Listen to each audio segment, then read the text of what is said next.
सूत जी कहते यम प्रव्रजन्तमनुपेतमपेत कृत्यम द्वैपायनो विरह कातर आजुहाव पुत्रेति तन्मयतया तरवोभिनेदुः तं सर्वभूत हृदयं मुनिमानतोस्मि।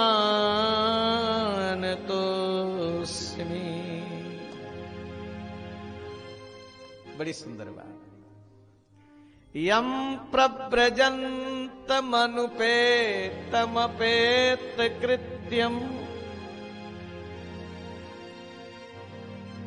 श्री सुखदेव जी महाराज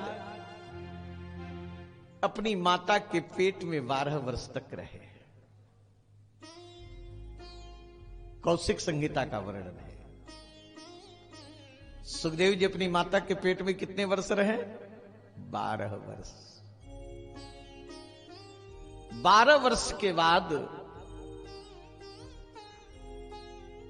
श्री व्यास जी महाराज अपने पुत्र सुखदेव जी जो माता के पेट में, उनसे कहते बेटा कब तक बाहर नहीं निकलोगे, कब तक अपनी मां के पेट में रहोगे, अब तो बाहर निकल आओ। तो माता के पेट से ही सुखदेव जी बोल रहे हैं कि पिताजी मैं बाहर नहीं आना चाहता। कहे क्यों? कहे इसलिए बाहर आऊंगा तो मेरे ऊपर माया का प्रभाव पड़ जाएगा, और माया के चक्कर में पड़ जाऊंगा तो आपका भजन नहीं कर पाऊंगा। भले यहां पर मलमूत्र का खजाना है, लेकिन यहां पर मैं निश्चिंत होकर के आपका भजन कर रहा हूं। व्यास जी ने कहा कि बेटा आ जाओ, माया का तेरे ऊपर असर नहीं पड़ेगा।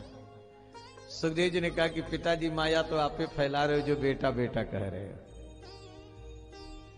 यही तो माया है।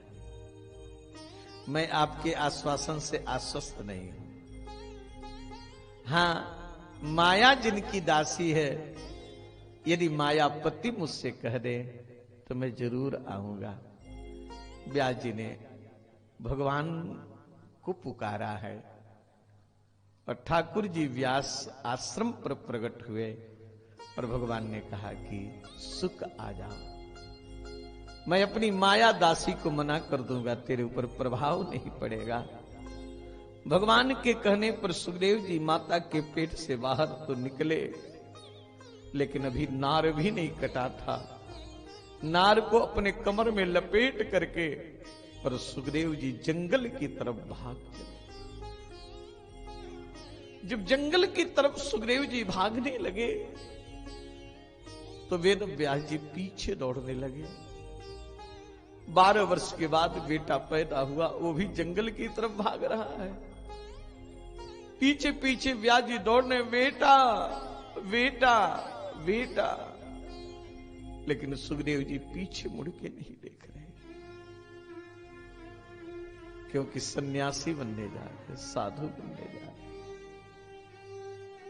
साधु वही बन सकता जिसको संसार में कहीं भी आसक्ति न हो। नहीं, संसार के लोग एक बार रोवे, जो 4 बार रोए वो साधु नहीं बन सकता। पीछे पिता दौड़ रहे हैं, सुखदेव जी भागे चले जा रहे हैं। सुखदेव जी कुछ उत्तर नहीं दिए, तो सुखदेव की तरफ से वृक्षों ने उत्तर दिया कि व्यास पीछे मत दौड़ो। आपको बेटे के प्रति इतना मोह, आप इतने ज्ञानी होकर के, उपदेश तो हमसे लें आप, हम वृक्ष हैं। हम वृक्षों का सारा जीवन दूसरों के लिए होता है। हम बेटा पैदा करके दूसरों को दे देते हैं।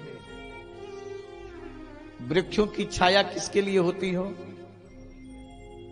वृक्षों का फल किसके लिए होता है? वृक्षों की लकड़ी दूसरे के लिए। वृक्ष गर्मी बरसात ठंडी सह करके और दूसरों को आधार देता है, दूसरों को छाया देता, दूसरों को लकड़ी देता, दूसरों को फल देता। हम वृक्ष हैं, हम भी बेटा पैदा करते हैं, हम बेटा पैदा करके दुनिया को दे देते हैं। और आपने एक पुत्र पैदा किया, जो पुत्र भगवान का भजन करने जा रहा है, तो आप पीछे पीछे दौड़ रहे हो। जब वृक्ष उत्तर दिए, तरवह अभिनेदुः उत्तर देते हैं। व्यास जी लौट आए। ऐसे सर्वभूत हृदय परमहंस श्री सुखदेव जी के चरणों में प्रणाम है, नमस्कार है। बोलो सुखदेव भगवान की जय। आइए हम आप भी गुरु चरणों की वंदना करके कथा कहें और सुनें।